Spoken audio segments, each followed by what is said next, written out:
चलते हैं। आपका पार्ट 4 है 10वीं का 9.1 का क्वेश्चन नंबर 12। 7 मीटर ऊंचे भवन के शिखर से एक केबल टावर के शिखर का उन्नयन कोण 60 अंश है और इसके पाद का अनुमान कोण 45 है। तो टावर की ऊंचाई ज्ञात करना है। तो मान लीजिए ये भी 7 मीटर ऊंचा कोई भवन है, इसके शिखर पे यहाँ से और दूसरा एक इसी कोई केबल टावर है, इसके शिखर का उन्नयन कोण 60 अंश दिखाई दे रहा है और यहीं से केबल टावर के पाद का अवनमन कोण, अवनमन देखो ऊपर से नीचे देखते हैं ना, यहीं पे बैठे बैठे नीचे का देख रहा है तो 45 अंश दिखाई दे रहा है। तो हमें केबल टावर की ऊंचाई ज्ञात करना है। अब जैसे ए बी 7 है तो इधर डी सी भी क्या होगा 7 होगा। अगर हम इसी को थोड़ा एच मान लें तो पूरा इसी क्या हो जाएगा एच प्लस 7। तो ले लो पहले त्रिभुज ए बी सी में देखो tan 45 बराबर लंब बटे आधार ए बी बटे बी सी। tan 45 तो 1 होगा। ए बी का मान दिया है कितना 7 बटे बी सी, अर्थात बी सी कितना आ गया 7 मीटर। जो बी सी होगा वही क्या होगा, क्या बात,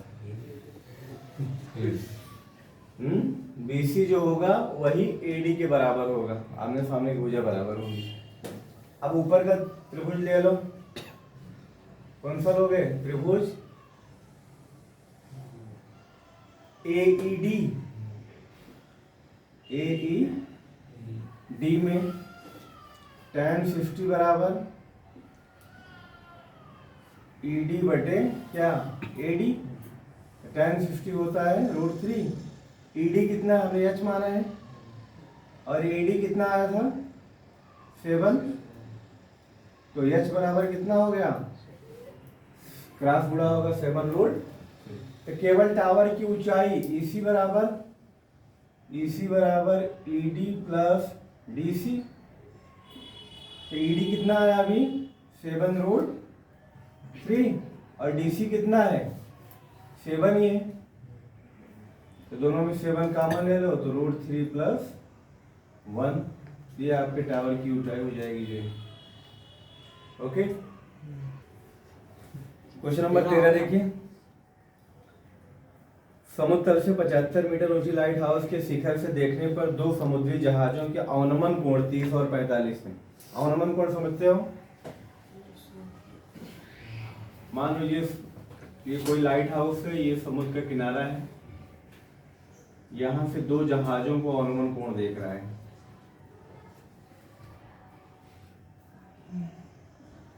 ए भी लाइट हाउस है, एक जहाज सी है और दूसरी डी है, सी और डी।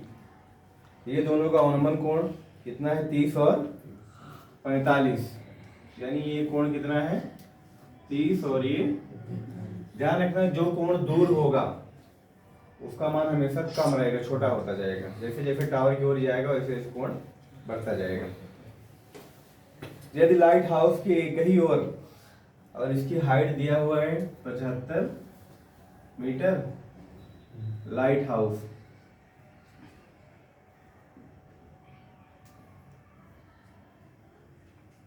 तो हमें निकालना क्या है इसमें, यदि एक जहाज दूसरे जहाज के ठीक पीछे हो तो दो जहाजों के बीच की दूरी यानी CD ज्ञात करना है हमें।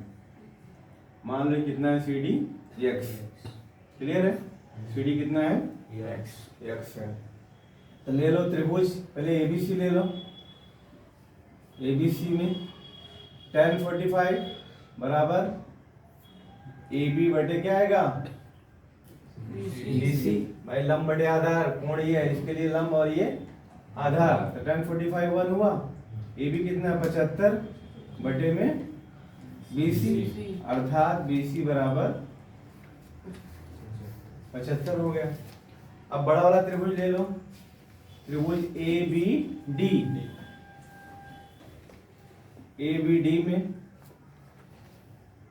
tan 30 बराबर लंब AB बटे क्या आएगा आधार पूरा BD। तो tan 30 होता है 1/√3। AB मीन्स 75 और AD मीन्स क्या, 70 BC प्लस एक्स, ये हो जाएगा BC प्लस एक्स, और BC की वैल्यू भी हमें पता है, 75 तो 1/√3 बराबर 75/75 प्लस क्रॉस मल्टीप्लाई करेंगे तो 75 प्लस एक्स बराबर, है ना, इसका गुणा 1 में होगा ना, तो बराबर कितना, 75√3, एक्स निकालेंगे 75 उधर जाएगा, 75√3 माइनस 75 इसमें कॉमन ले लो, तो √3 माइनस 1, अर्थात दोनों जहाजों के बीच की दूरी कितनी हो गई, 75√3 माइनस 1, ठीक है। आइए क्वेश्चन नंबर 14, डायग्राम बना हुआ है, ट्राई करना, कोशिश करना, नहीं आए तो फिर बोलना चाहिए। आइए 15वां देखिए, एक सीधा राजमार्ग एक मीनार के पास तक जाता है, मान लो कि ये राजमार्ग है क्या, BD, और यहीं पे एक मीनार खड़ी है जिसका नाम AB है। मीनार के शिखर पर खड़ा एक आदमी इधर बैठा हुआ है A पर, आदमी एक कार को 30 अंश के अनुमान, यहाँ पे B पर एक कोण कार खड़ी है, यहीं से देखता है तो अनुमान कोण कितना दिखाई देता है उसको, 30 का दिखता है,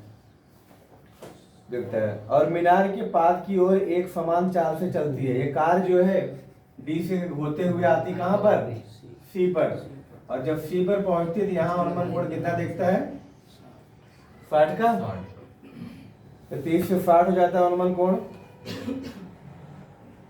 और यहां तक आने में कितना समय लग रहा है, एक समान चाल से चलता है, 6 सेकंड के बाद कार का अनुमान कोण 60 हो जाता है। तो इस बिंदु से मीनार के पास तक पहुंचने में कार द्वारा लिया गया समय, यानी कि D से लेके C तक आने में कितना समय लगा, 6 सेकंड। ये दूरी हमने लिया है x, और हमें मान लो कि BC दूरी कितनी है, y, क्लियर है।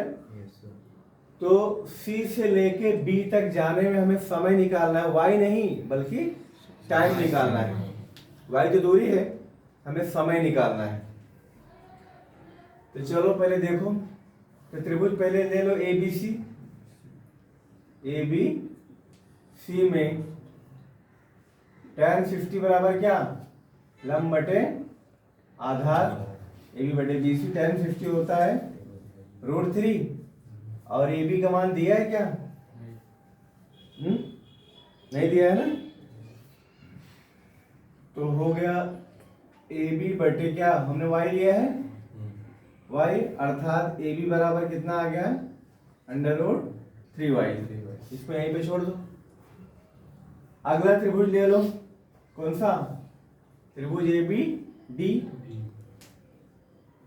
ABD में tan 30 बराबर, फिर से लंब बटे आधार, AB बटे क्या आएगा, BD, तो tan 30 कितना होता है, 1/√3, और AB क्या है, AB है, उसको छोड़ दो, BD का मान क्या रखोगे, y प्लस x हो गया, यहाँ क्रॉस मल्टीप्लाई करो जरा, तो y प्लस x बराबर क्या, √3 AB, √3 AB। यहाँ से अगर हम AB का मान निकालें तो AB बराबर क्या मिलेगा, y प्लस एक्स बटे √3।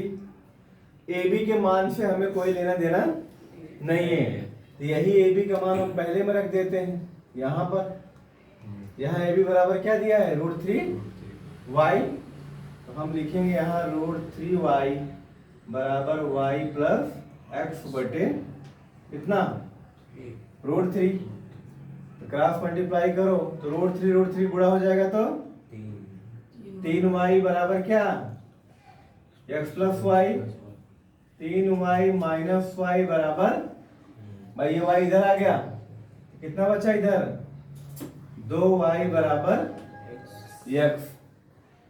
अब जरा देखो हमें क्या निकालना है, समय, कहां से, y दूरी चलने में लगा समय, यही करना है ना। तो और इन दोनों में रिलेशन हमने देख लिया है। यहां लिखेंगे हम x दूरी चलने में लगा समय, x दूरी चलने में लगा समय कितना है? 6 सेकंड x दूरी चलने में। तो एक दूरी चलने में क्या हो जाएगा? 6/x। तो हमें कितना चल रहा है? y, ये y है पूरा। तो y का मान अगर यहां से निकाला तो क्या मिलेगा? x/2। यहां से देखो ना, इसी में y बराबर x/2।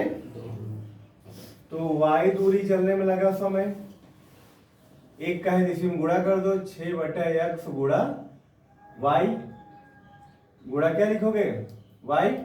तो 6/x गुणा y का मान कितना था यहाँ पे? x/2। तो यहाँ क्या लिखोगे? x से x, 2 एकम 2, 2 तिहाई, यानी कि 3 सेकंड लगेगा। यानी कि जहाज को जो है सीसी टावर तक जाने में, लाइट हाउस तक जाने में कितना लगेगा? 3 सेकंड लगेगा। ओके।